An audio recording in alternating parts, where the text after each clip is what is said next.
Have you ever felt like your vote doesn't really matter? That no matter who wins, the system barely changes? That you're free, but somehow still powerless? Well, you're not imagining it. In modern society, capitalism and democracy often appear tightly bound together. We vote, we choose, the media informs, and the economy celebrates freedom. But what if much of this is just theater? What if real power lies not in ballots, but in boardrooms? Not in your voice, but in wealth and influence you'll never touch? Thinkers like Noam Chomsky argue that we're living in a system where democracy has become an illusion, where money and media shape public opinion and political outcomes are quietly steered by those at the top. In this video, we'll explore how concentrated economic power, corporate media, and elite interests intersect. Drawing from Chomsky's powerful insights, along with perspectives from sociology, critical theory, and economics. By the end, you'll understand why many citizens feel unheard, and why, in a world that calls itself free, even your thoughts might not truly be your own.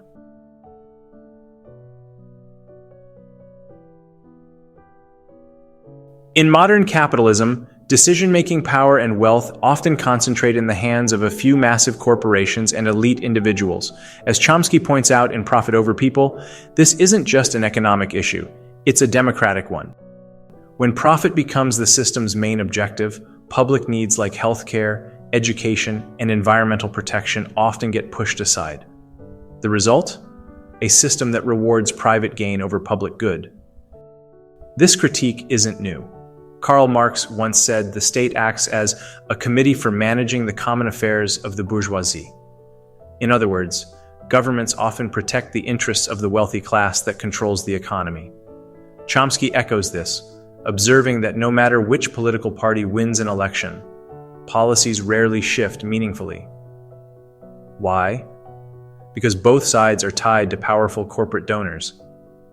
As one analyst summarized it, the US may look like a democracy, but in reality, it often functions like a plutocracy, ruled by the rich. This creates a sense of powerlessness for ordinary people. When trade deals, tax laws, and national budgets overwhelmingly benefit corporations, it's easy to wonder whether individual voices, or votes, can actually make a difference. Economist Karl Polanyi warned against blind faith in free markets, calling them a stark utopia that, if left unchecked, would destroy both society and the environment in pursuit of endless profit. And it's not just our wallets or votes being manipulated. Capitalism also targets our minds. Critical theorists like Herbert Marcuse argued that advanced capitalism manufactures false needs. Through relentless advertising and consumer culture, we're taught to tie our identities to what we own, our phones, cars, or clothes, instead of who we are in our communities. This keeps us busy consuming instead of questioning the system. As Marcuse put it, we become one-dimensional people in a one-dimensional world, focused on buying, not being. So if the system shapes our politics, our choices, and even our desires, how free are we? And how our media is playing a role in this is what I will discuss now.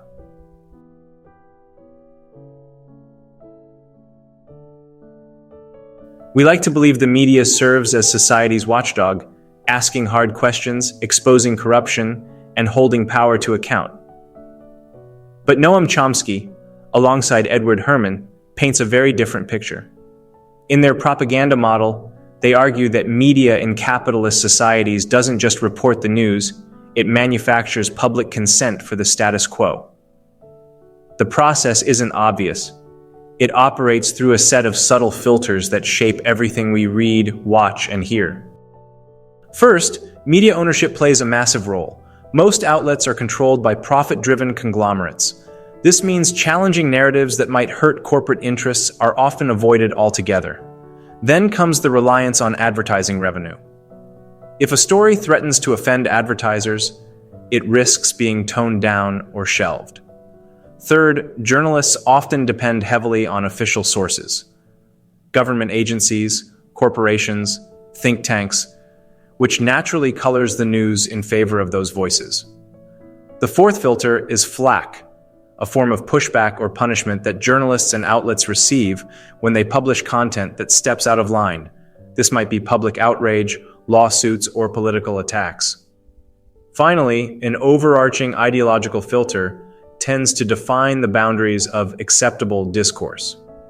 Once this ideology was anti-communism, today it's often couched in terms like national security or extremism. Together, these forces don't need to lie or fabricate. They simply shape the lens through which reality is presented. This isn't conspiracy, it's conditioning.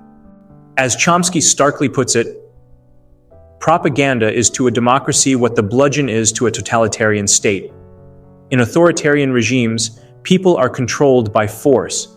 In democracies, control happens through carefully managed information and distraction. Theodor Adorno and Max Horkheimer warned of what they called the culture industry, a media and entertainment system that doesn't enlighten the public, but numbs it.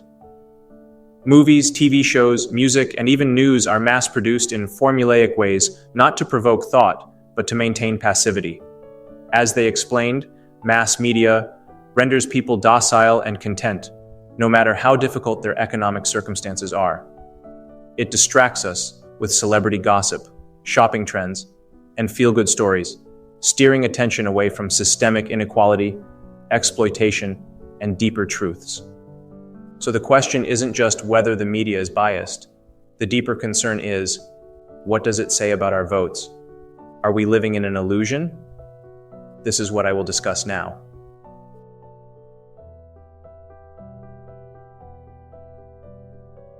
We're taught to believe we live in a democracy, where our vote matters, our voices count, and leaders work for us. But Noam Chomsky argues that this belief is more illusion than reality. In today's world, especially in countries like the US, political participation often ends the moment the ballot is cast. After that, ordinary citizens are expected to sit back and watch the show.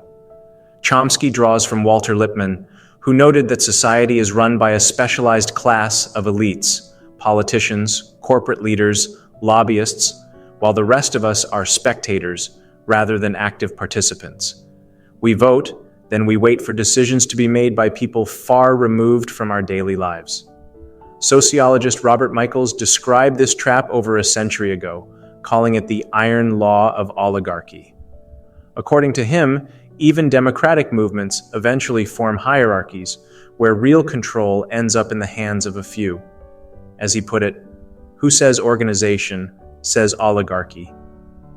This rings true today. Modern political parties depend on strategists, donors, and PR machines, while everyday citizens fade into the background. The result? Elections that look democratic, but serve elite interests. Chomsky sees money as the engine behind this illusion. Policies rarely reflect the public's needs because politicians are financially dependent on the wealthiest 1%. In one speech, he highlights that about 70% of the US population is literally disenfranchised, meaning their opinions don't impact actual legislation. People may want affordable healthcare or stricter environmental protections, but unless these priorities align with wealthy backers or lobbyists, they rarely become law. Unsurprisingly, this leads to apathy. Nobody's paying attention, Chomsky says, and that's why voter turnout is dropping to levels seen back in the 1830s, when only landowners had a say. His blunt conclusion? It's a plutocracy. It's not a democracy. What's more disturbing is how both major political parties often agree on core economic policies that favor corporations. Campaigns focus on personality drama and superficial differences, while deeper structural issues like breaking up monopolies or ending billion-dollar lobbying are barely discussed. Even when power shifts hands, the real policies stay the same. Chomsky believes this is by design. Democracy is a threat to any power system. That is, true democracy, where people can challenge and change the system, conflicts with the goals of entrenched elites. Media and political rhetoric work together to keep the illusion alive. Ordinary demands for more control, like public-owned media or serious campaign finance reform, are dismissed as extreme or unrealistic. Activists who criticize US policy are quickly branded as anti-American. Elections keep happening, but they function more as rituals than real power transfers. Candidates are usually vetted by donors, debates are framed by the media to avoid systemic questions, and voter suppression tactics, like gerrymandering or restrictive laws, stack the game in favor of those already in power. At the end of the day, the result feels rigged. Even when your side wins, the decisions that matter, who gets taxed, what gets funded, which voices get heard, remain in the hands of the same elite class. Chomsky's warning is clear. Elections can exist without democracy. In fact, they can make an undemocratic system seem legitimate, just convincing enough to keep us watching, but not participating. Chomsky's warnings today feel less like theory and more like reality. Economic inequality is no longer just rising, it's locked in. A few powerful corporations dominate tech, finance, and media. Their logos are on our screens, their algorithms shape what we see, and their money drives policy. Social media looks democratic, but it's built on algorithms and ad revenue. A small circle of executives and advertisers decide what content trends and what disappears. News hasn't escaped either. While climate change, pandemics, and war get airtime, coverage rarely dives into the deeper causes, the systems destabilizing the planet, weakening healthcare, or fueling injustice. Chomsky put it bluntly, the media will expose some wrongdoing if it's politically safe to do so, but not if it challenges the power structure. Instead, screens are flooded with distractions, celebrity feuds, viral videos, and shallow political drama. The rule remains, don't rock the boat.